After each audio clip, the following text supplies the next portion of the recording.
Cadê a Dilma? Que eu não vi, pai. Hã? Cadê a Dilma? A Dilma estava lá em... Você viu? Eu estou vendo aqui o ex-governador do Piauí, o companheiro Hélio. Aumenta aí, porque eu Eu quero queria escutar contar uma tudo. história. Em 1989, eu estava fazendo um comício no Piauí. Foi um grande comício. Depois nós fomos caminhar até a igreja São Benedito. E ao terminar o comício, um cidadão me deu essa caneta e disse que essa caneta era para me assinar posse sobre essas eleições de 89. Quê? Eu não ganhei as eleições de 89. Eu não ganhei em 94. Eu não ganhei em 98. Em 2002 eu ganhei as eleições. E quando eu cheguei aqui, eu tinha esquecido a minha caneta e assinei com a caneta do senador Ramstedt. Em 2006 eu assinei com a caneta aqui do Senado. Agora eu encontrei a caneta. E essa caneta aqui, o Wellington, é uma homenagem ao povo do estado do Piauí.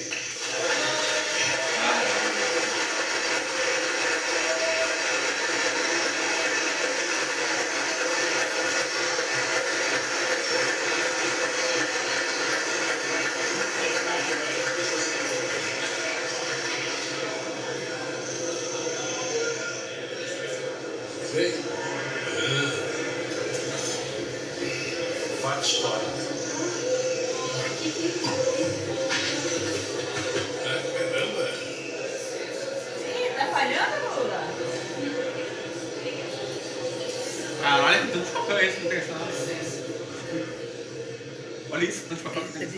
De toda a corte.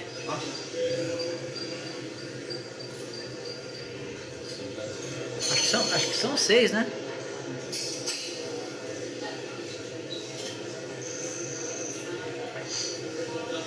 É, são 6. Ah, não, 7.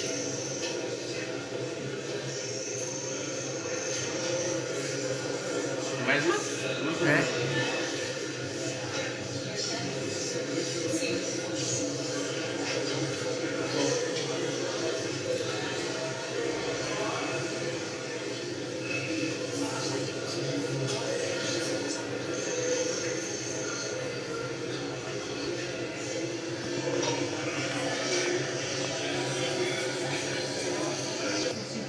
Olha, 87% de Esse é o momento em que aprovação. o presidente e o vice-eleitos têm que O presidente assinar deixa o seu o governo? termo de posse, o que é feito Pitágoras. pelos demais participantes da cerimônia na mesa. O presidente Mas terceiro depois de mandato, concluída né? essa etapa, você vai acompanhar então Vocês conseguiram isso já com a ditadura, mas presidente democraticamente da também. República, e não mais presidente eleito, as palavras de Luiz Inácio Lula da Silva. Ele estará fazendo então seu primeiro pronunciamento, já empossado oficialmente para o terceiro mandato à frente da presidência. esse é o mundo motivo, é senhor normal, presidente eu da vou, Câmara né? dos Deputados, deputado Arthur Lira, excelentíssima senhora presidenta do Supremo Tribunal Federal, ministra Rosa Weber, meu querido companheiro vice-presidente da República, Geraldo Alckmin, É, companheira agora. senhoras e Companheira é senhores chefes de companheira. Estados e de governo que nos prestigiam, senhor primeiro secretário da mesa da Câmara dos Deputados, deputado Luciano Bivar, senhor procurador-geral da República, Augusto Aras,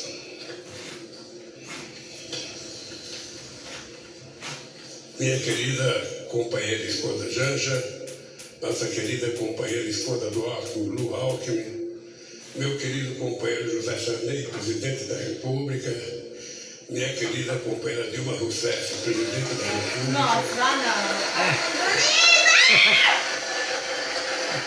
A Dilma é Dilma. não. Cadê a Dilma? Cadê a Dilma? Não, Dilma! Tá de azul a Dilma? Senhoras e senhores chefes de delegação O Alckmin tá com gravata vermelha. meus amigos e minhas amigas. Pela terceira vez, compareço a este Congresso Nacional para agradecer ao povo brasileiro Nossa, o isso da voto de garganta confiança dessa que voz pra Dilma, recebemos. hein? Renovo Que foi o Congresso que o tirou juramento ela. de E fidelidade à ela, Constituição da no próprio República, Congresso que tirou ela, pai, ela foi junto com o aplaudida. vice-presidente Geraldo Alckmin e os ministros que conosco vão trabalhar. Se estamos aqui hoje, É graças à consciência política da sociedade brasileira e à frente democrática que formamos ao longo desta histórica campanha eleitoral. Foi a democracia a grande vitoriosa nesta eleição, superando a maior mobilização de recursos públicos e privados que já se viu, as mais violentas ameaças à liberdade do povo, a mais abjeta campanha de mentiras e de ódio tramada para manipular e constranger o eleitorado brasileiro.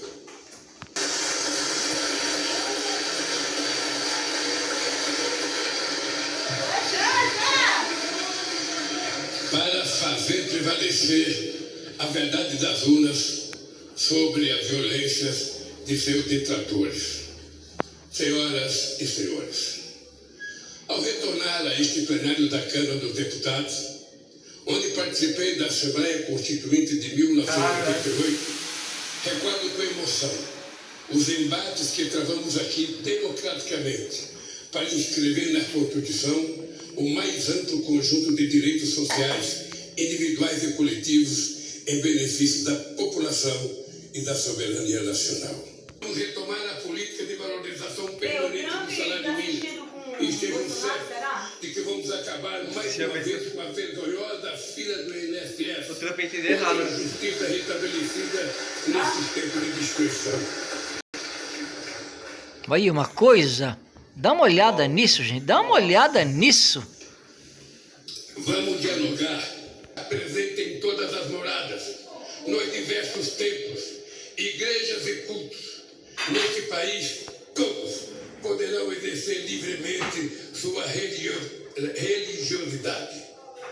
Senhoras e senhores, o período que se encerra foi marcado por uma das maiores tragédias da história, a pandemia de Covid-19. Em nenhum outro país a quantidade de vítimas fatais foi tão alta proporcionalmente à população quanto no Brasil.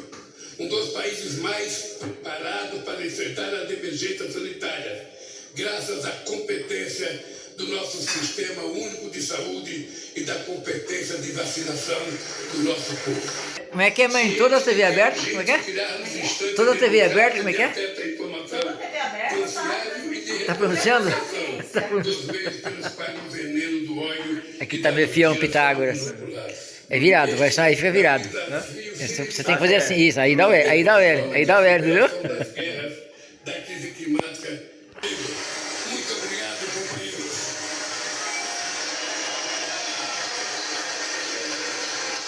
Olha que coisa linda, gente.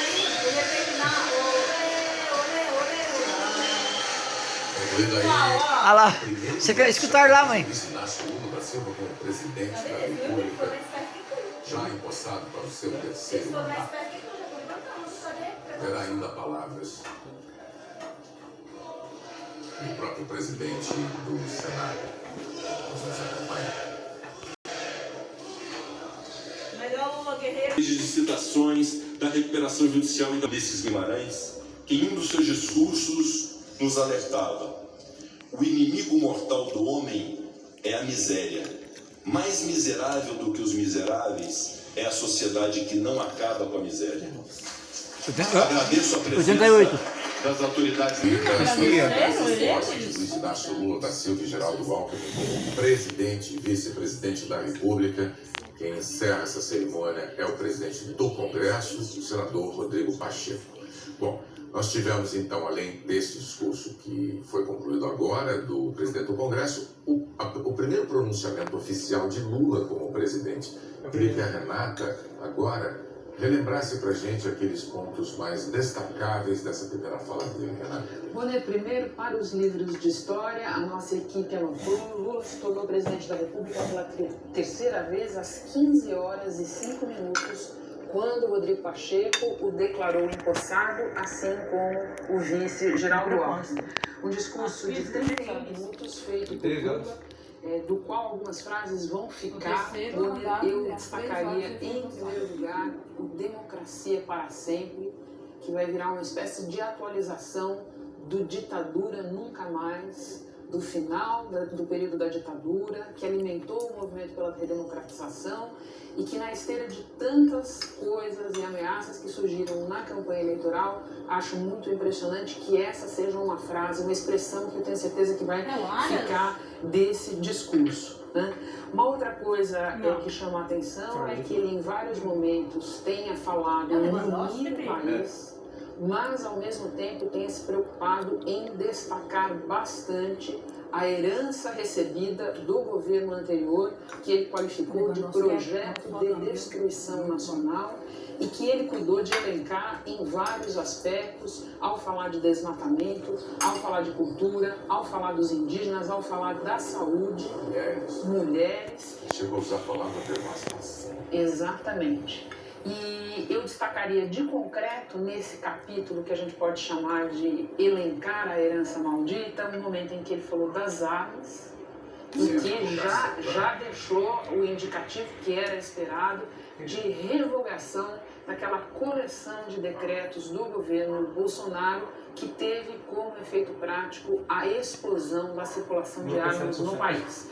Então ele disse isso. Uma outra coisa que também me chamou a atenção é que, embora ele tenha falado em união, embora ele tenha falado em superação da atual situação, ele não aliviou para os golpistas. Ele disse: quem errou responderá por seus erros, com ampla defesa, com o devido processo legal, mas ele acenou para o fato de que as ameaças dos últimos meses, os eventos de caráter terrorista dos últimos meses não ficarão sem resposta. Vale notar também, eu acho, ele reafirmando linhas da campanha na área econômica. Não vai ser possível, a partir desse discurso, ninguém pode falar em estelionato eleitoral. É bem possível que setores do mercado não gostem de expressões como, por exemplo, quando ele disse, falou em uma estupidez chamada teto de gastos, mas por outro lado ele também falou em respeito a contratos, né? E ele fala mais para o final uma frase que também me pareceu muito significativa, quando ele diz o seguinte: temos a obrigação... Deixa eles... Ele fugiu da segurança. Foi comentar... É o Frei Antônio. O da Argentina. Você certamente notou, mas... A segurança foi ele, ficou, ele voltou, mas... Ele deu um baile na segurança sem querer, aí agora a segurança voltaram, ó. Mas acho que valeria a pena a gente destacar o fato de que ele disse que deu dívida na segurança sem querer, foi sem querer, mas deu. Vai garantir o primado da lei em relação a essas delinquências. Sim. Ele mesmo destacou. Não há ânimo para revanche, mas ele vai garantir o primado da lei. E ele também falou uma coisa importante, né? Que é a garantia do lei de acesso à informação. Fazer valer a lei de acesso à informação e o portal da transparência. Nesse período em que algumas informações ficaram guardadas acabou por hoje? longuíssimos.